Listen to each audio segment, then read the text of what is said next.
ಆರಾಧನಾ ಸಮಯ. ದೇವರೇ, ನಮ್ಮ ಸೃಷ್ಟಿಕರ್ತನೆ, ನಮ್ಮ ಜೊತೆಗಿದ್ದು ಪ್ರಾತಿನಿಧ್ಯವು ನಡೆಸುವಾತನೆ, ಈ ದಿನ ವಿಶೇಷವಾಗಿ ಆರಾಧನೆಯನ್ನು ಮಾಡುವಾಗ ನಮ್ಮ ಸಂಗಡವಿದ್ದು ಮುನ್ನಡೆಸಬೇಕೆಂದಾಗಿ ಕೇಳಿಕೊಳ್ಳುತ್ತೇವೆ. ದೇವರೇ, ನಮ್ಮ ಜೊತೆಗೆ ನೀನು ಪ್ರಯಾಣ ಮಾಡು. ಈ ಆರಾಧನೆಯಲ್ಲಿ ನಿನ್ನನ್ನು ಅನುಭವಿಸುವಂತಹ ಒಂದು ಸುಂದರ ಅವಕಾಶವನ್ನು ಕೊಟ್ಟಿದೆ. ಅದನ್ನು ಉಪಯೋಗಿಸಿಕೊಂಡು ನಿನ್ನನ್ನು ಇನ್ನೂ ಹೆಚ್ಚಾಗಿ ಕಂಡುಕೊಳ್ಳುವಲ್ಲಿ ನಮ್ಮ ಜೊತೆಗಿದ್ದು ನಡೆಸೋ ಯೇಸುವಿನ ಹೆಸರಿನಲ್ಲಿ ಪ್ರಾರ್ಥನೆಯನ್ನ ಬೇಡಿಕೊಳ್ಳುತ್ತೇವೆ. ಆಮೆನ್. ನಮ್ಮ ಈ ಪರಿಶುದ್ಧವಾದ ಆರಾಧನೆಯನ್ನ ಆರಂಭ ಮಾಡುವ ಹಾಗೆ ಆರಂಭದ ಸಂಗೀತವನ್ನ ಹಾಡಿಕೊಳ್ಳೋಣ.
ದೇವರನ್ನ ಆರಾಧಿಸೋಣ. ಆರಾಧನಾ ಕ್ರಮ ಪುಸ್ತಕ 3ನೇ ವಿಧಾನದ 2ನೇ ಭಾಗವನ್ನ ನಾವು ಅನುಸರಿಸೋಣ. 3ನೇ ವಿಧಾನದ 2ನೇ ಭಾಗವನ್ನ ನಾವು ಅನುಸರಿಸೋಣ. ಕರ್ತನು ತನ್ನ ಪರಿಶುದ್ಧ ಮಂದಿರದಲ್ಲಿದ್ದಾನೆ. ಭೂಲೋಕವೆಲ್ಲ ಆತನ ಮುಂದೆ ಮೌನವಾಗಿರಲಿ. ಆತನ ಸಾನ್ನಿಧ್ಯದಲ್ಲಿ ಮಾನ ಮಹಿಮೆಗಳು, ಆತನ ಪವಿತ್ರಾಲಯದಲ್ಲಿ ಬಲ ಸೌಂದರ್ಯಗಳು ಇರುತ್ತವೆ. ನಾನಂತೂ ನಿನ್ನ ಮಹಾಕೃಪೆಯನ್ನು ಹೊಂದಿದವನಾಗಿ ನಿನ್ನ ಮಂದಿರದೊಳಗೆ ಪ್ರವೇಶಿಸುವೆನು. ನಿನ್ನಲ್ಲಿಯೇ ಭಯಭಕ್ತಿಯುಳ್ಳವನಾಗಿ ನಿನ್ನ ಪರಿಶುದ್ಧ ಆಲಯದ ಕಡೆಗೆ ಅಡ್ಡ ಬೀಳುವೆನು. ಕರ್ತನು ನನಗೆ ಬೆಳಕು ರಕ್ಷಕನೂ ಆಗಿದ್ದಾನೆ. ನಾನು ಯಾರಿಗೆ ಭಯಪಟ್ಟೆನು? ಕರ್ತನು ನನ್ನ ಪ್ರಾಣದ ಆಧಾರನು, ನಾನು ಯಾರಿಗೆ ಹೆದರೇನು? ಆತನು ನಮ್ಮ ಪಾಪಗಳಿಗೆ ಸರಿಯಾಗಿ ನಮ್ಮನ್ನು ಶಿಕ್ಷಿಸಲಿಲ್ಲ, ನಮ್ಮ ಅಪರಾಧಗಳಿಗೆ ತಕ್ಕಂತೆ ದಂಡಿಸಲಿಲ್ಲ. ಭೂಮಿಯ ಮೇಲೆ ಆಕಾಶವು ಎಷ್ಟು ಉನ್ನತವೋ, ಆತನಲ್ಲಿ ಭಯಭಕ್ತಿಯುಳ್ಳವರ ಮೇಲೆ ಆತನ ಕೃಪೆಯು ಅಷ್ಟು ಅಪಾರವಾಗಿದೆ. ಕರ್ತನ ಮಹೋಪಕಾರಗಳಿಗೆ ಬದಲೇನು ಮಾಡಲಿ? ರಕ್ಷಣಾ ಪಾತ್ರೆಯನ್ನು ತೆಗೆದುಕೊಂಡು ಕರ್ತನ ನಾಮವನ್ನು ಪ್ರಖ್ಯಾತಿಪಡಿಸುವೆನು. ಒಟ್ಟಾಗಿ ಕರ್ತನೇ, ನನ್ನ ಶರಣನೇ, ನನ್ನ ವಿಮೋಚಕನೇ, ನನ್ನ ಮಾತುಗಳು, ನನ್ನ ಹೃದಯದ ಧ್ಯಾನವು ನಿನಗೆ ಸಮರ್ಪಕವಾಗಿರಲಿ. ನಮ್ಮ ಕಣ್ಣುಗಳನ್ನ ಮುಚ್ಚಿದವರಾಗಿ ಕಳೆದ ವಾರದಲ್ಲಿ ನಾವು ತಿಳಿದಾಗಿಯೋ ಮಾಡಿರುವಂತಹ ಪಾಪಗಳನ್ನ ದೇವರ ಮುಂದೆ ವಿನಯದೊಡನೆ ಅರಿಕೆ ಮಾಡಿಕೊಳ್ಳೋಣ. ನಾವು ಬಹಳ ತಪ್ಪು ಮಾಡಿ ಮನೋವಾಕಾಯಗಳಿಂದ ಪಾಪ ಮಾಡಿದ್ದೇವೆಂದು ನಮ್ಮ ಸೃಷ್ಟಿಕರ್ತನೂ ವಿಮೋಚಕನೂ ಪರಿಪಾಲಕನೂ ಆದ ಸರ್ವಶಕ್ತನ ದೇವರಿಗೆ ಅರಿಕೆ ಮಾಡುತ್ತೇವೆ. ಆದ ಕಾರಣ ನಮ್ಮ ಮೇಲೆ ದಯವಿಡುವಂತೆ ದೇವರನ್ನು ಪ್ರಾರ್ಥಿಸುತ್ತೇವೆ. ಸರ್ವಶಕ್ತನಾದ ದೇವರೇ, ನಮ್ಮ ಮೇಲೆ ಕರುಣೆ ಇಟ್ಟು ನಮ್ಮ ಪಾಪಗಳನ್ನೆಲ್ಲ ಕ್ಷಮಿಸಿ ಎಲ್ಲಾ ಕೇಡಿನಿಂದ ನಮ್ಮನ್ನು ಬಿಡಿಸು. ಎಲ್ಲಾ ಸದಾಚಾರದಲ್ಲಿ ನಮ್ಮನ್ನು ನೆಲೆಗೊಳಿಸಿ ಬಲಪಡಿಸಿ ನಿತ್ಯ ಜೀವದಲ್ಲಿ ಸೇರಿಸೆಂದು ನಮ್ಮ ಕರ್ತನಾದ ಯೇಸು ಕ್ರಿಸ್ತನ ಮುಖಾಂತರ ನಿನ್ನನ್ನು ಬೇಡಿಕೊಳ್ಳುತ್ತೇವೆ. ಆಮೆನ್. ನಮ್ಮ ಪಾಪಗಳನ್ನ ಒಪ್ಪಿಕೊಂಡಂತ ನಾವು ದೇವರಿಂದ ಸಿಗುವಂತ ಕ್ಷಮೆಯನ್ನ ಹೊಂದಿಕೊಳ್ಳೋಣ. ದೇವರೇ, ಸದಾ ಕರುಣೆ ತೋರಿಸುವುದು, ಕ್ಷಮಿಸುವುದು ನಿನ್ನ ಸ್ವಭಾವವೇ ಆಗಿದೆ. ನಮ್ಮ ಬಡ ಬಿನ್ನಹಗಳನ್ನು ಲಾಲಿಸಿ ನಮ್ಮ ಪಾಪಗಳ ಸಂಕೋಲೆಯಿಂದ ನಾವು ಬಂಧಿತರಾಗಿದ್ದರೂ ಕರುಣಾಸಾಗರನಾದ ನೀನು ನಮ್ಮ ಮಧ್ಯಸ್ಥನೂ ಸಹಾಯಕನೂ ಆಗಿರುವ ಯೇಸು ಕ್ರಿಸ್ತನ ಘನಕ್ಕಾಗಿ ನಮ್ಮನ್ನು ಬಿಡುಗಡೆ ಮಾಡಬೇಕೆಂದು ನಿನ್ನನ್ನು ಬೇಡಿಕೊಳ್ಳುತ್ತೇವೆ. ಆಮೇನ್. ಈ ದಿನದ ಆರಾಧನೆಗೆ ಆರಿಸಿಕೊಂಡಂತ ದೇವರ ವಾಕ್ಯ 2 ಥೆಸಲೋನಿಕದವರಿಗೆ ಬರೆದ ಪತ್ರಿಕೆ 2ನೇ ಅಧ್ಯಾಯ 13ನೇ ವಚನದಿಂದ 17ನೇ ವಚನದವರೆಗೆ. 2 ಥೆಸಲೋನಿಕದವರಿಗೆ ಬರೆದ ಪತ್ರಿಕೆ 2ನೇ ಅಧ್ಯಾಯ 13ನೇ ವಚನದಿಂದ 17ನೇ ವಚನದವರೆಗೆ. ದೇವರ ವಾಕ್ಯವನ್ನು ಕೇಳಿಸಿಕೊಳ್ಳೋಣ. ಕರ್ತನಿಗೆ ಪ್ರಿಯರಾಗಿರುವ ಸಹೋದರರೇ, ನೀವು ಪವಿತ್ರಾತ್ಮನಿಂದ ಶುದ್ಧೀಕರಿಸಲ್ಪಟ್ಟವರಾಗಿ ಸತ್ಯದ ಮೇಲೆ ನಂಬಿಕೆಯನ್ನಿಟ್ಟು ರಕ್ಷಣೆಯನ್ನು ಪಡೆಯುವುದಕ್ಕಾಗಿ ದೇವರು ನಿಮ್ಮನ್ನು ಆದಿಯಿಂದ ಆರಿಸಿಕೊಂಡದ್ದರಿಂದ ನಾವು ನಿಮ್ಮ ವಿಷಯದಲ್ಲಿ ಯಾವಾಗಲೂ ದೇವರಿಗೆ ಕೃತಜ್ಞತಾಸ್ತುತಿ ಮಾಡುವುದಕ್ಕೆ ಬದ್ಧರಾಗಿದ್ದೇವೆ. ನೀವು ಹೀಗೆ ರಕ್ಷಿಸಲ್ಪಟ್ಟು ನಮ್ಮ ಕರ್ತನಾದ ಯೇಸು ಕ್ರಿಸ್ತನ ಪ್ರಭಾವವನ್ನು ಸಂಪಾದಿಸಿಕೊಳ್ಳಬೇಕೆಂದು ದೇವರು ನಮ್ಮ ಸುವಾರ್ತೆಯ ಮೂಲಕವಾಗಿ ನಿಮ್ಮನ್ನು ಕರೆದನು. ಹೀಗಿರುವುದರಿಂದ ಸಹೋದರರೇ, ದೃಢವಾಗಿ ನಿಲ್ಲಿರಿ. ನಾವು ಮಾತಿನಿಂದಾಗಲಿ ಪತ್ರಿಕೆಯಿಂದಾಗಲಿ ನಿಮಗೆ ತಿಳಿಸಿದ ಬೋಧನೆಗಳನ್ನು ನೀವು ಭದ್ರವಾಗಿ ಹಿಡಿದುಕೊಂಡಿರ್ರಿ ಮತ್ತು ನಮ್ಮನ್ನು ಪ್ರೀತಿಸಿ ನಮಗೆ ನಿತ್ಯವಾದ ಆದರಣೆಯನ್ನು, ಉತ್ತಮವಾದ ನಿರೀಕ್ಷೆಯನ್ನು ಕೃಪೆಯಿಂದ ಅನುಗ್ರಹಿಸಿದ ನಮ್ಮ ತಂದೆಯಾದ ದೇವರು, ನಮ್ಮ ಕರ್ತನಾದ ಯೇಸು ಕ್ರಿಸ್ತನು ನಿಮ್ಮ ಹೃದಯಗಳನ್ನು ಸಂತೈಸಿ ಸಕಲ ಸತ್ಕಾರ್ಯದಲ್ಲಿಯೂ ಸದ್ವಾಕ್ಯದಲ್ಲಿಯೂ ದೃಢಪಡಿಸಲಿ ಎಂಬುವುದೇ. ದೇವರನ್ನ ಸ್ತುತಿಸುವ ಹಾಗೆ ಸಂಕೀರ್ತನೆಯನ್ನ ಹಾಡಿಕೊಳ್ಳೋಣ.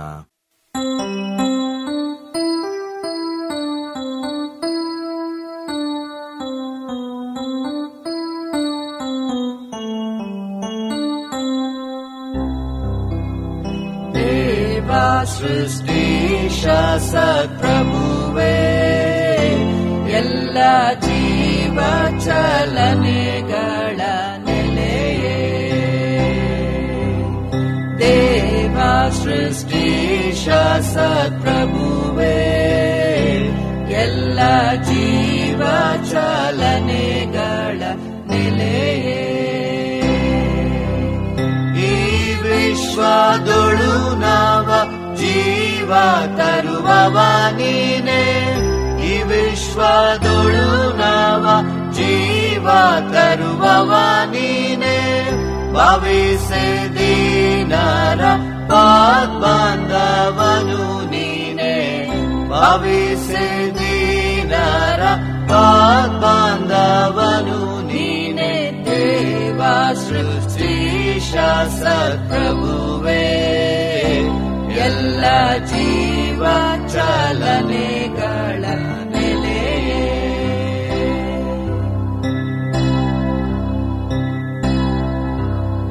ಕಾಲಾತೀತ ನಿತ್ಯ ಪುರುಷ, ನಿನ್ನ ಪಾಲನೆಯೇ ನಮ್ಮ ಹರುಷ. ಕಾಲಾತೀತ ನಿತ್ಯ ಪುರುಷ, ನಿನ್ನ ಪಾಲನೆ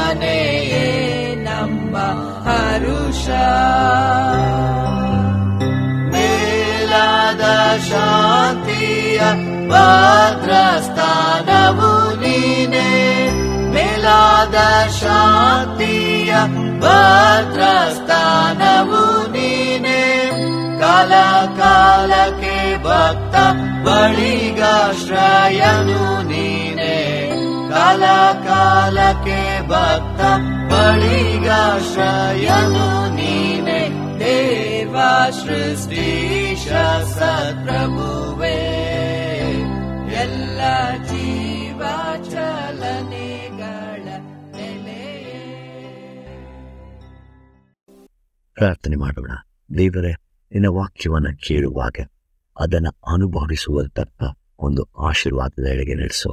ಆಮೇಲೆ ಒಬ್ಬ ಸಂಗೀತಗಾರನು ಈ ರೀತಿಯಲ್ಲಿ ಬರೆಯುತ್ತಾನೆ, ನಿನ್ನಯ ಸೃಷ್ಟಿಯು ಅಂದ, ನಿನ್ನಯ ನಾಮವು ಅಂದ, ನಿನ್ನಯ ಪ್ರೀತಿಯು ಅಂದವೋ ವರ್ಣಿಸಲು ಅಶಕ್ಯವಾಗಿದೆ. ನೋಡಿ, ಆತನ ಸೃಷ್ಟಿಯನ್ನು ನೋಡುವಾಗ, ಆತನ ಹೆಸರನ್ನು, ಆತನ ಕಾರ್ಯಗಳನ್ನು ನೋಡುವಾಗ, ಆತನ ಪ್ರೀತಿಯನ್ನು ನೋಡುವಾಗ ಅದು ಯಾವಾಗಲೂ ಅಷ್ಟೇ ವರ್ಣಿಸುವುದಕ್ಕೆ ಅಶಕ್ಯವಾಗಿದೆ. ಈ ದಿನದ ಶೀರ್ಷಿಕೆ ಸೃಷ್ಟಿಯು ದೇವರ ಮಹಿಮೆಯನ್ನು ಘೋಷಿಸುವುದು. ಆದಿಕಾಂಡ 1ನೇ ಅಧ್ಯಾಯ 2ನೇ ಅಧ್ಯಾಯವನ್ನು ಹೊರತುಪಡಿಸಿ ಆತನ ಸೃಷ್ಟಿ ಕಾರ್ಯವನ್ನು ನಾವು ಯಾವ ರೀತಿಯಲ್ಲೂ ಅರ್ಥ ಮಾಡಿಕೊಳ್ಳುವುದಕ್ಕೆ ಸಾಧ್ಯವಿಲ್ಲ. ಯಾಕೆಂದರೆ ಆತನೇ ನಮ್ಮ ಸೃಷ್ಟಿಕರ್ತನಾಗಿದ್ದಾನೆ. ಇದನ್ನ ನಾವು ಯಾವಾಗಲೂ ಜ್ಞಾಪಕದಲ್ಲಿಟ್ಕೊಳ್ಬೇಕು, ಮನದಟ್ಟು ಮಾಡಿಕೊಳ್ಬೇಕು. ಈ ದಿನಕ್ಕೆ ನೇಮಕವಾಗಿರುವಂಥ ದೇವರ ವಾಕ್ಯದ ಭಾಗವೂ ಸಹ ಯಾವ ರೀತಿಯಲ್ಲಿ ಸೃಷ್ಟಿಯು ದೇವರ ಮಹಿಮೆಯನ್ನು ಘೋಷಿಸಬೇಕೆಂಬುದಾಗಿ ಅಥವಾ ಘೋಷಿಸುತ್ತಿದೆ ಎಂಬುದಾಗಿ ನಮಗೆ ಮತ್ತೊಮ್ಮೆ ಯಾವಾಗಲೂ ಜ್ಞಾಪಕಪಡಿಸ್ಕೊಳ್ತದೆ. ನಮ್ಮ ಸುತ್ತಮುತ್ತಲಿನ ಸೃಷ್ಟಿಯನ್ನು ನೋಡುವಾಗ ಎತ್ತರವಾಗಿ ಬೆಳೆದಿರುವಂಥ ಮರಗಳನ್ನು, ಆಕಾಶದಲ್ಲಿ ಹಾರಾಡುವಂಥ ಪಕ್ಷಿಗಳನ್ನು, ಅಷ್ಟೇ ಯಾಕೆ ನೀರಿನಲ್ಲಿರುವಂತಹ ಜಲಚರಗಳನ್ನು, ಅದನ್ನು ನಮ್ಮ ಮನೆಯ ಅಕ್ವೇರಿಯಮಲ್ಲಿ ತಂದಿರ್ತೇವಲ್ಲ, ಅದನ್ನು ಸಹ ನೋಡುವಾಗ ನಮ್ಗೆ ಎಷ್ಟು ಸಂತೋಷ ಆಗುತ್ತೆ. ನಾವು ಈ ಪಟ್ಟಣಗಳ ಜಂಜಾಟದಿಂದ ದೂರ ಹೋಗಿ ಬರೀ ಮರಗಳು, ಅಲ್ಲಿ ಆ ಒಂದು ಪರಿಸರವನ್ನು ನೋಡುವಾಗ ಮನಸ್ಸಿಗೆ ಎಷ್ಟು ಸಂತೃಪ್ತಿ ಆಗ್ತದೆ. ಇದು ಆತನ ಕೀರ್ತಿ. ಒಟ್ಟು 3 ಸಂಗತಿಗಳನ್ನು ಅರ್ಥ ಮಾಡಿಕೊಳ್ಳುವುದಕ್ಕೆ ಪ್ರಯತ್ನಿಸೋಣ. ಮೊದಲನೇದಾಗಿ, ನಾವು ಎಂದಿಗೂ ಸೃಷ್ಟಿಯನ್ನ ಅದರ ಸೃಷ್ಟಿಕರ್ತನಿಂದ ಬೇರ್ಪಡಿಸಲು ಸಾಧ್ಯವಿಲ್ಲ. ಯೋಬನ ಗ್ರಂಥದಲ್ಲಿ 28ನೇ ಅಧ್ಯಾಯ 25-26ನೇ ವಚನ ಹೀಗೆ ಹೇಳ್ತದೆ, ಆತನು ಗಾಳಿಗೆ ತಕ್ಕಷ್ಟು ತೂಕವನ್ನು ನೇಮಿಸಿ ನೀರುಗಳನ್ನು ತಕ್ಕ ಪರಿಮಾಣಗಳಿಂದ ಅಳತೆ ಮಾಡಿ ಹಣೆಗೆ ಕಪ್ಪಣೆಯನ್ನ ಗರ್ಜಿಸುವ ಸಿಡಿಲಿಗೆ ದಾರಿಯನ್ನ ಏರ್ಪಡಿಸಿದಾಗಲೇ. ಎಷ್ಟು ಸುಂದರವಾದಂಥ ವಾಕ್ಯ! ಏನಂತೆ? ಗಾಳಿಗೆ ತೂಕ ಕೊಟ್ಟಿದ್ದಾನಂತೆ, ನೀರಿಗೆ ಪರಿಮಾಣ ಹಾಕಿದ್ದಾನಂತೆ, ಮಳೆಗೆ ಕಟ್ಟಳೆ, ಗರ್ಜಿಸುವ ಸಿಡಿಲಿಗೆ ದಾರಿಯನ್ನ ಏರ್ಪಡಿಸಿದಾನಂತೆ. ದೇವರು ಹಾಗೂ ಆತನ ಸೃಷ್ಟಿ ಕಾರ್ಯವು ಒಂದಾಗಿ ಚಲಿಸುವಂಥದ್ದನ್ನು ನಾವು ಕಾಣ್ತೇವೆ. ಈ ದಿನದ ವಾಕ್ಯ ಭಾಗವೂ ಸಹ ನಮಗೆ ಅದನ್ನ ಜ್ಞಾಪಕ ಮಾಡ್ತದೆ. ಜ್ಞಾನೋಕ್ತಿಗಳ ಗ್ರಂಥ 8ನೇ ಅಧ್ಯಾಯ 28-31ನೇ ವಚನವನ್ನು ನೋಡುವಾಗ, ಆತನು ಗಗನವನ್ನ ಮೇಲೆ ಸ್ಥಿರಪಡಿಸಿ, ಅಂದ್ರೆ ಅದನ್ನು ಸ್ಥಿರಪಡಿಸಿದ್ದಾನಂತೆ, ಸಾಗರದ ಸೆಲೆಗಳನ್ನ ನೆಲೆಗೊಳಿಸಿದ್ದಾನಂತೆ, ಪ್ರವಾಹಗಳು ತನ್ನ ಅಪ್ಪಣೆಯನ್ನ ಮೀರದ ಹಾಗೆ ಸಮುದ್ರಕ್ಕೆ ಎಲೆಕಟ್ಟನ್ನ ನೇಮಿಸಿ ಭೂಮಿಯ ಅಸ್ಥಿವಾರಗಳನ್ನ ಗೊತ್ತು ಮಾಡಿ, ನಾನು ಆತನ ಹತ್ತಿರ, ಅಂದ್ರೆ ಜ್ಞಾನವು ದೇವರ ಬಳಿಯಲ್ಲಿ ಶಿಲ್ಪಿಯಾಗಿದ್ದುಕೊಂಡು ಪ್ರತಿದಿನವೂ ಆನಂದಿಸುತ್ತಾ, ಯಾವಾಗಲೂ ಆತನ ಮುಂದೆ ವಿನೋದಿಸುತ್ತಾ, ಆತನ ಭೂಲೋಕದಲ್ಲಿ ಉಲ್ಲಾಸಿಸುತ್ತಾ, ಮಾನವ ಸಂತಾನದಲ್ಲಿ ಹರ್ಷಿಸುತ್ತಾ ಇದ್ದೇನೋ. ದೇವರ ಸೃಷ್ಟಿ ಕಾರ್ಯಗಳು ಆತನೊಂದಿಗೆ ಒಂದಾಗಿರುವಾಗ ಯಾವಾಗಲೂ ಸಹ ಈ ಉಲ್ಲಾಸ, ಆನಂದ, ಉತ್ಸಾಹ ಎಲ್ಲವೂ ತುಂಬಿರುವಂಥವುಗಳಾಗಿರ್ತವೆ. ಇದೇ ನಮ್ಮನ್ನು ಸಹ ಮುಂದೆ ನಡೆಸುವಂಥದ್ದಾಗಿರ್ತದೆ. ಯಾಕೆಂದರೆ ಎಲ್ಲ ಸೃಷ್ಟಿ ಕಾರ್ಯಗಳು ದೇವರಲ್ಲಿ ಒಂದೇ ಆಗಿರುವ ಕಾರಣ ಆನಂದ, ಹರ್ಷ ಯಾವಾಗಲೂ ಇರುವಂಥದ್ದಾಗಿರ್ತದೆ. ನೋಡಿ, ನಾವು ಯಾವತ್ತಿಗೂ ಸೃಷ್ಟಿಕರ್ತನನ್ನ ಹಾಗೂ ಸೃಷ್ಟಿಯನ್ನ ಬೇರ್ಪಡಿಸಲು ಸಾಧ್ಯವಿಲ್ಲ. You cannot separate creation and the creator. ಎರಡನೇದಾಗಿ, ಪ್ರತಿಯೊಂದು ಕಾರ್ಯವೂ ಸಹ ಆತನ ಮಹಿಮೆಯನ್ನು ಘೋಷಿಸುವುದಕ್ಕಾಗಿಯೇ ಮಾಡಲ್ಪಟ್ಟಿದೆ. ಯೋಹಾನನ ಸುವಾರ್ತೆ 1ನೇ ಅಧ್ಯಾಯ 3ನೇ ವಚನವನ್ನು ನಾವು ನೋಡುವಾಗ, ಆತನ ಮೂಲಕವಾಗಿ ಸಮಸ್ತವೂ ಉಂಟಾಯಿತು, ಉಂಟಾಗಿರುವ ವಸ್ತುಗಳಲ್ಲಿ ಆತನಿಲ್ಲದೆ ಒಂದಾದರೂ ಉಂಟಾಗಲಿಲ್ಲ. ಸೃಷ್ಟಿಕರ್ತನು ಹೌದು, ಆದರೆ ಪ್ರತಿಯೊಂದು ಸೃಷ್ಟಿ ಕಾರ್ಯವೂ ಉಂಟಾದಾಗ ಆತನಿರುವ ಕಾರಣವೇ ಆ ಸೃಷ್ಟಿ ಕಾರ್ಯಗಳು ಉಂಟಾಗಿದೆ. ಆ ಕಾರಣದಿಂದ ಪ್ರತಿಯೊಂದು ಸೃಷ್ಟಿ ಕಾರ್ಯವು ದೇವರ ಮಹಿಮೆಯನ್ನ ಘೋಷಿಸುವಂಥದ್ದಾಗಿರ್ತದೆ. ನಮ್ಮ ಸುತ್ತಮುತ್ತಲಿರುವಂಥ ಪರಿಸರವನ್ನು ನಾವು ನೋಡುವಾಗ ಅದು ತನ್ನಷ್ಟಕ್ಕೆ ತಾನು ಮಾಡಬೇಕಾಗಿರುವಂಥ ಕಾರ್ಯವನ್ನ ಚಾಚು ತಪ್ಪದೆ ಮಾಡ್ತದೆ. ಈಗ ನೀವು ಸೂರ್ಯನನ್ನು ನೋಡುವಾಗ ಪ್ರತಿನಿತ್ಯ ಅದು ನಮಗೋಸ್ಕರ ಉದಯಿಸಿ ಬೆಳಕನ್ನು ನೀಡ್ತದೆ. ಉಳ್ಕಷ್ಟದಲ್ಲಿರುವಂಥ ನಕ್ಷತ್ರಗಳು, ಚಂದ್ರ, ಇದೆಲ್ಲವೂ ಪ್ರತಿನಿತ್ಯವೂ ತನ್ನ ಕಾರ್ಯಗಳನ್ನು ಮಾಡುವಂಥದ್ದಾಗಿರ್ತದೆ. ನೀರು ನಮಗೆ ಪ್ರತಿನಿತ್ಯ ನಮ್ಮ ಬಾಯಾರಿಕೆಯನ್ನು ನೀಗಿಸ್ತದೆ. ಹಾಗೂ ಈ ಲೋಕದಲ್ಲಿರುವಂತಹ ಪ್ರತಿಯೊಂದೊಂದು ಮರಗಳು, ಸಸಿಗಳಾಗಲಿ ನಮಗೆ ಬೇಕಾಗಿರುವಂಥ ಆಮ್ಲಜನಕವನ್ನ, ಆಹಾರವನ್ನ ನಮಗೆ ಕೊಡುವಂಥದ್ದಾಗಿರ್ತದೆ. ಅದೇ ರೀತಿಯಲ್ಲಿ ಈ ಪರಿಸರದಲ್ಲಿರುವಂತಹ ಸುಂದರ ಸೃಷ್ಟಿ ಕಾರ್ಯವು ನಮ್ಮ ಕಣ್ಣನ್ನ, ಮನಸ್ಸನ್ನ ಅದು ಹುರಿದುಂಬಿಸುವಂಥದ್ದಾಗಿರ್ತದೆ. ಅವಳು ಸಹ ಆ ಒಂದು ಏರಿನ ತೋಟದಲ್ಲಿ ಹಣ್ಣನ್ನು ನೋಡುವಾಗ ಅದು ನೋಡುವುದಕ್ಕೆ ರಮ್ಯವಾಗಿಯೂ ಹಾಗೂ ತಿನ್ನುವುದಕ್ಕೆ ಚಂದವಾಗಿಯೂ ಕಾಣಿಸುವಂಥದ್ದಾಗಿರ್ತದೆ. ಅದೇ ರೀತಿಯಲ್ಲಿ ಈ ಸೃಷ್ಟಿ ಕಾರ್ಯವು ಎಲ್ಲ ಒಂದು ಸೌಂದರ್ಯದ ಮೂಲಕ ಹಾಗೂ ಕಾರ್ಯಗಳನ್ನು ಮಾಡುವುದರ ಮೂಲಕ ಪ್ರತಿನಿತ್ಯ ದೇವರ ಮಹಿಮೆಯನ್ನ ಘೋಷಿಸುವಂಥದ್ದಾಗಿರ್ತದೆ. ಎಲ್ಲವೂ ಸಹ ದೇವರ ಮಹಿಮೆಯನ್ನು ಘೋಷಿಸುವುದಕ್ಕಾಗಿಯೇ ಸೃಷ್ಟಿಸಲ್ಪಟ್ಟಿದೆ. ಇದನ್ನು ನಾವು ಜ್ಞಾಪಕದಲ್ಲಿ ಇಟ್ಟುಕೊಳ್ಳಬೇಕು. ಈ ದಿನದ ವಾಕ್ಯ ನಾನು ಯಾಕೆ ಇಷ್ಟೊಂದು ಸೃಷ್ಟಿಯ ಬಗ್ಗೆ ಮಾತನಾಡ್ತೇನೆ ಅಂದರೆ, ಎಲ್ಲೋ ಒಂದೆಡೆ ನಾವು ಆತನ ಮಹಿಮೆಯನ್ನು ಘೋಷಿಸುವುದನ್ನು ಬಿಟ್ಟು ಬೇರೆ ಎಲ್ಲಿಯೋ ಹೋಗುತ್ತಿರುವುದನ್ನು ಮಾಡ್ತಾ ಇದೀವಾ? ಇದನ್ನ ನಾವು ಜ್ಞಾಪಕ ಮಾಡಿಕೊಳ್ಳಬೇಕು. ಕೊಲೊಸ್ಸೆ ಪತ್ರಿಕೆ 1ನೇ ಅಧ್ಯಾಯ 16-17 ವರ್ಷದಲ್ಲಿ ಹೇಳುತ್ತೆ, ಭೂಲೋಕಗಳಲ್ಲಿರುವ ದೃಶ್ಯವಾದವುಗಳೆಲ್ಲವೂ ಸಿಂಹಾಸನಗಳಾಗಲಿ, ಪ್ರಭುತ್ವಗಳಾಗಲಿ, ದೊರೆತನಗಳಾಗಲಿ, ಅಧಿಕಾರಗಳಾಗಲಿ ಆತನಲ್ಲಿ ಸೃಷ್ಟಿಸಲ್ಪಟ್ಟವು. ನಾವು ಸೆಲ್ಫ್ ಅಜೆಂಡಗಳನ್ನು ಇಟ್ಕೊಂಡು ಬರ್ತೇವೆ. ನಾವು ಮನುಷ್ಯರು ದೇವರ ಹಾಗೆ ಹಾಡ್ತೇವೆ. ಆದರೆ ಈ ವಾಕ್ಯ ನಮಗೆ ಹೇಳ್ತದೆ, ಆತನಲ್ಲಿ ಸೃಷ್ಟಿಸಲ್ಪಟ್ಟಿದ್ದೇವೆ. ಸರ್ವವು ಆತನ ಮುಖಾಂತರವಾಗಿಯೇ, ಆತನಿಗೋಸ್ಕರವಾಗಿಯೇ ಸೃಷ್ಟಿಸಲ್ಪಟ್ಟಿತು. ಆತನು ಎಲ್ಲಕ್ಕೂ ಮೊದಲು ಇದ್ದವನು, ಆತನು ಸಮಸ್ತಕ್ಕೂ ಆಧಾರಭೂತನು. He is the very foundation. ಆತನಲ್ಲಿಯೇ, ಆತನಿಗೋಸ್ಕರವೇ ನಾವೆಲ್ಲರೂ ಸೃಷ್ಟಿಸಲ್ಪಟ್ಟಿದ್ದೇವೆ. ಆದರೆ ಮನುಷ್ಯರಾಗಿರುವಂಥ ನಾವು ಮಾತ್ರವೇ ಆ ಸೃಷ್ಟಿ ಕಾರ್ಯದಲ್ಲಿ ಶ್ರೇಷ್ಠವೆಂದು ಎಣಿಸಿ ನಮ್ಮನ್ನು ಸೃಷ್ಟಿ ಮಾಡಿದಂತಹ ದೇವರನ್ನ ಬಿಟ್ಟು ದೂರ ಹೋಗ್ತಾ ಇದ್ದೇವಾ? ಆತನನ್ನು ಬಿಟ್ಟು ನಮ್ಮ ಮುಖವನ್ನ ಆತನಿಗೆ ವಿಮುಖವಾಗಿ ತಿರುಗಿಸ್ಕೊಳ್ತಾ ಇದ್ದೇವಾ? ಅನೇಕ ಬಾರಿ ನಮಗೆ ಇದು ಯಾವಾಗಲೂ ನಮ್ಮ ಮುಂದೆ ಬರುವಂತ ಪ್ರಶ್ನೆ ಆಗಿರ್ತದೆ.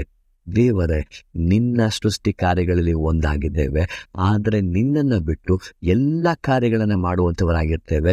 ಯಾಕೆ ಸ್ವಾಮಿ ನಾವು ನಿನ್ನನ್ನು ಇನ್ನೂ ನೋಯಿಸ್ತಲಿದ್ದೇವೆ?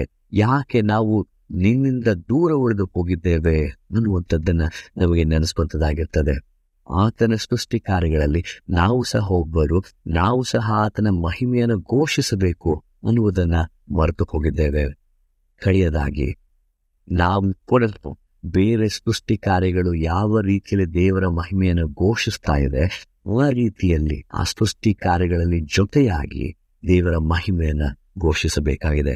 ಇದಕ್ಕಾಗಿ ಇರಬಹುದು ಪ್ರಕಟಣೆ ಗ್ರಂಥ 21ನೇ ಅಧ್ಯಾಯ ಮೊದಲ 8 ವಚನಗಳಲ್ಲಿ ನಾವು ವಾಕ್ಯಗಳನ್ನು ನೋಡುವಾಗ ದೇವರು ನೂತನ ಆಕಾಶ ಮಂಡಲದ ಬಗ್ಗೆ, ನೂತನ ಭೂಮಂಡಲದ ಬಗ್ಗೆ ಮಾತನಾಡ್ತಾನೆ. ಮೊದಲಿದ್ದಂಥವುಗಳೆಲ್ಲವೂ ಹೋದವು, ಎಲ್ಲವೂ ಇಲ್ಲವಾಗಿ ಹೋಯಿತು, ಹೊಸದಾಗಿ ದೇವರು ಮಾಡಿದ್ದಾನೆ ಎಂಬುದಾಗಿ ವಾಕ್ಯ ಹೇಳುವಾಗ ಎಲ್ಲೋ ಒಂದೆಡೆ ನಾವು ಆ ಒಂದು ಸೃಷ್ಟಿ ಕಾರ್ಯದಲ್ಲಿ ಭಾಗಿಗಳಾಗಿದ್ದರೂ ದೇವರ ಮಹಿಮೆಯನ್ನ ಘೋಷಿಸದೆ ಪಾಪಗಳನ್ನ ಮಾಡುತ್ತಾ ಆತನಿಂದ ದೂರ ಹೋಗುತ್ತಾ ನಮ್ಮ ಜೀವಿತಗಳನ್ನು ನಾವೇ ಕಟ್ಟಿಕೊಳ್ಳುತ್ತಾ ನಮ್ಮ ಆಲೋಚನೆಯಲ್ಲಿ ಬದುಕುತ್ತಾ ದೇವರ ಮಹಿಮೆಯನ್ನು ಘೋಷಣೆ ಹೋಗಿದ್ದೇವೆ. ಈ ವಾಕ್ಯವು ನಮಗೆ ಹೇಳ್ತಾ ಇದೆ, ಅದನ್ನ ಮಾಡಬೇಡಿ, ಹಳೆಯದು ಹೋಗಿ ನಿಮ್ಮಲ್ಲಿ ಹೊಸತು ಬರಲಿ, ಆ ಹೊಸತು ನಿಮ್ಮಲ್ಲಿ ಹೊಸ ಕಾರ್ಯಗಳನ್ನ ಮಾಡಲಿ ಅನ್ನುವಂಥದ್ದನ್ನ ನಮಗೆ ನೆನೆಸುವಂಥದ್ದಾಗಿರ್ತದೆ. ಈ ನೂತನ ಆಕಾಶ ಮಂಡಲ, ನೂತನ ಭೂಮಿಯಲ್ಲಿ ಏನಾಗಿರ್ತದೆ ಚಿತ್ರಣ ಅಂದ್ರೆ, ದೇವರ ನಿವಾಸವು ಮನುಷ್ಯರಲ್ಲಿ ಇದೆ. ಇರ್ಲಿಲ್ವಾ? ಇದು ಮುಂಚೆಯೂ ಸಹ ಇತ್ತು. ಈಗಲೂ ಸಹ ನಮಗೋಸ್ಕರ ಮತ್ತೊಂದು ಅವಕಾಶವನ್ನು ಕೊಡಲಿಕ್ಕೆ ನೂತನ ಆಕಾಶ ಭೂಮಿಯ ಮಧ್ಯದಲ್ಲಿ ಅದು ಸಹ ಇಳಿದು ಬರ್ತದೆ. ಏನಂತೆ, ದೇವರ ನಿವಾಸವು ಮನುಷ್ಯರಲ್ಲಿ ಇದೆ. ಅದು ನಮಗೆ ಬೇಕಾಗಿದೆ, ಅದು ನಮ್ಮನ್ನು ಮುನ್ನಡೆಸಬೇಕಾಗಿದೆ. ಆತನು ಅವರೊಡನೆ ವಾಸ ಮಾಡುವನು, ಅವರು ಆತನಿಗೆ ಪ್ರಜೆಗಳಾಗಿರುವರು, ದೇವರು ತಾನೇ ಅವರ ಸಂಗಡ ಇರುವನು. ಈ ಒಂದು ಅನುಭವ ನನಗೆ ನಿಮಗೆ ಬೇಕಾಗಿದೆ. ದೇವರು ಓರ್ಗರಿಯುವಂತಹ ಸಮುದ್ರವನ್ನು ಶಾಂತ ಮಾಡುವಾಗ ಆ ಸಮುದ್ರವು ಆತನ ಮಾತನ್ನ ಕೇಳ್ತದೆ. ಆದರೆ ಆತನ ಸೃಷ್ಟಿ ಕಾರ್ಯಗಳಲ್ಲಿ ಒಂದಾಗಿರುವಂತ ನಾವು ಆತನ ಮಾತಿಗೆ ವಿಧೇಯರಾಗಿದ್ದೇವಾ? ನಾವು ಆತನ ಮಹಿಮೆಯನ್ನ ಘೋಷಿಸ್ತಾ ಇದ್ದೇವಾ? ಇಲ್ಲವಾದರೆ ನಮಗೆ ಇದೊಂದು ಅವಕಾಶ, ಮತ್ತೊಂದು ಹೊಸ ಅವಕಾಶ. ಪ್ರತಿ ಸೃಷ್ಟಿ ಕಾರ್ಯವು ಆತನ ಮಹಿಮೆಯನ್ನು ಘೋಷಿಸುವುದಕ್ಕಾಗಿ ಸೃಷ್ಟಿಸಲ್ಪಟ್ಟಿದೆ. ನಾವು ಆ ಸೃಷ್ಟಿಕರ್ತನಿಂದ ಬೇರ್ಪಡಿಸಲು ಎಂದಿಗೂ ಸಾಧ್ಯವಿಲ್ಲ. ಹಾಗಾಗಿ ನಮ್ಮ ಅವಿಧೇಯತ್ವವನ್ನು ಬಿಟ್ಟು ದೇವರ ಪಡೆಯಲ್ಲಿ ಸೇರಿದವರಾಗಿ ಮತ್ತೊಮ್ಮೆ ನಾವು ದೇವರ ಮಹಿಮೆಯನ್ನು ಘೋಷಿಸಬೇಕಾಗಿದೆ. ಹೀಗೆ ಮಾಡುವ ಹಾಗೆ ದೇವರು ತಾನೇ ನಮಗೆ ಬೇಕಾಗಿರುವಂಥ ಸಹಾಯವನ್ನು ಮಾಡುತ್ತಾ ಆತನ ಚಿತ್ತದ ಮೇರೆಗೆ ನಡೆಸುವಂತವರಾಗಿರಲಿ. ದೇವರ ವಾಕ್ಯ ಸಂದೇಶವನ್ನು ಕೇಳಿದಂತ ನಾವು ನಮ್ಮ ನಂಬಿಕೆಯನ್ನ ದೃಢಪಡಿಸಿಕೊಳ್ಳುವ ಹಾಗೆ ಅಪೋಸ್ತಲರ ವಿಶ್ವಾಸ ಸೂತ್ರವನ್ನ ಏಕ ಮನಸ್ಸಿನಿಂದ ಒಟ್ಟಾಗಿ ಅರಿಕೆ ಮಾಡೋಣ. ಪರಲೋಕ ಭೂಲೋಕಗಳನ್ನು ಸೃಷ್ಟಿಸಿದ ಸರ್ವಶಕ್ತನಾಗಿರುವ ತಂದೆಯಾದ ದೇವರನ್ನು ನಂಬುತ್ತೇನೆ. ಆತನ ಏಕ ಕುಮಾರನಾಗಿರುವ ನಮ್ಮ ಪ್ರಭುವಾದ ಯೇಸು ಕ್ರಿಸ್ತನನ್ನು ನಂಬುತ್ತೇನೆ. ಈತನು ಪರಿಶುದ್ಧಾತ್ಮನಿಂದ ಕನ್ಯಾ ಮರಿಯಳ ಗರ್ಭದಲ್ಲಿ ಧರಿಸಲ್ಪಟ್ಟು ಆಕೆಯಲ್ಲಿ ಹುಟ್ಟಿ ಪೊಂತಿ ಪಿಲಾತನ ಆಧಿಪತ್ಯದಲ್ಲಿ ಶ್ರಮೆ ಹೊಂದಿ ಶಿಲುಬೆಗೆ ಜಡಿಯಲ್ಪಟ್ಟು ಸತ್ತು ಹೂಣಲ್ಪಟ್ಟು ಪಾತಾಳಕ್ಕೆ ಇಳಿದು ಮೂರನೇ ದಿವಸದಲ್ಲಿ ಸತ್ತವರೊಳಗಿಂದ ಎದ್ದು ಪರಲೋಕಕ್ಕೆ ಏರಿ ಹೋಗಿ ಸರ್ವಶಕ್ತನಾಗಿರುವ ತಂದೆಯಾದ ದೇವರ ಬಲಪಾರ್ಶ್ವದಲ್ಲಿ ಕುಳಿತುಕೊಂಡು ಇರುತ್ತಾನೆ. ಈತನು ಅಲ್ಲಿಂದ ಬಂದು ಬದುಕಿರುವವರಿಗೂ ಸತ್ತವರಿಗೂ ನ್ಯಾಯ ತೀರಿಸುವನು ಎಂಬುದನ್ನು ನಂಬುತ್ತೇನೆ. ನಾನು ಪರಿಶುದ್ಧಾತ್ಮನನ್ನು ನಂಬುತ್ತೇನೆ. ಒಂದೇ ಪರಿಶುದ್ಧ ಕ್ರೈಸ್ತ ಸಭೆಯು, ಭಕ್ತರ ಅನ್ಯೋನ್ಯತೆಯು, ಪಾಪದ ಪರಿಹಾರವು, ದೇಹದ ಪುನರುತ್ಥಾನವು, ನಿತ್ಯ ಜೀವವು ಉಂಟೆಂಬುದನ್ನು ನಂಬುತ್ತೇನೆ. ಆಮೆನ್. ನಮ್ಮ ಆರಾಧನೆಯನ್ನ ಅಂತ್ಯಗೊಳಿಸುವ ಹಾಗೆ ಕಡೆಯ ಸಂಗೀತವನ್ನ ಹಾಡಿಕೊಳ್ಳೋಣ.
ದೇವರ, ನಿಜವಾಗಿಯೂ ನೀನು ಮಾಡಿರುವಂತಹ ಈ ಸೃಷ್ಟಿ ಎಲ್ಲವೂ ಸಹ ನಿನ್ನನ್ನ ಘೋಷಿಸುವಂಥದ್ದಾಗಿರ್ತದೆ, ನಿನ್ನ ಮಹಿಮೆಯನ್ನು ಘೋಷಿಸುವಂಥದ್ದಾಗಿರ್ತದೆ. ಅದೇ ರೀತಿಯಲ್ಲಿ ಮನುಷ್ಯರಾದ ನಾವು ನಮ್ಮ ಸ್ವಾರ್ಥವನ್ನು ಬಿಟ್ಟು, ನಮ್ಮಲ್ಲಿರುವಂಥ ಸ್ವಲಾಭದ ಆಲೋಚನೆಗಳನ್ನು ಬಿಟ್ಟು ನಿನ್ನ ಚಿತ್ತಕ್ಕೆ ಒಪ್ಪಿಸಿಕೊಟ್ಟವರಾಗಿ ನಾವು ಸಹ ಸೃಷ್ಟಿಯಲ್ಲಿ ಒಬ್ಬರು ಎಂಬುದಾಗಿ ನೆನೆದು ನಿನ್ನ ಮಹಿಮೆಯನ್ನು ಘೋಷಿಸುವ ಹಾಗೆ, ಸಹಾಯ ಮಾಡುವ ಹಾಗೆ ನೀನು ತಾನೇ ನಮ್ಮ ಜೊತೆಗಿದ್ದು ನಡೆಸಬೇಕೆಂಬುದಾಗಿ ಒಬ್ಬನೇ ರಕ್ಷಕನಾದ ಯೇಸು ಕ್ರಿಸ್ತನ ಹೆಸರಿನಲ್ಲಿ ಪ್ರಾರ್ಥನೆಯನ್ನು ಬೇಡಿ ಹೊಂದ್ಕೊಳ್ತೇವೆ. ಆಮೆನ್.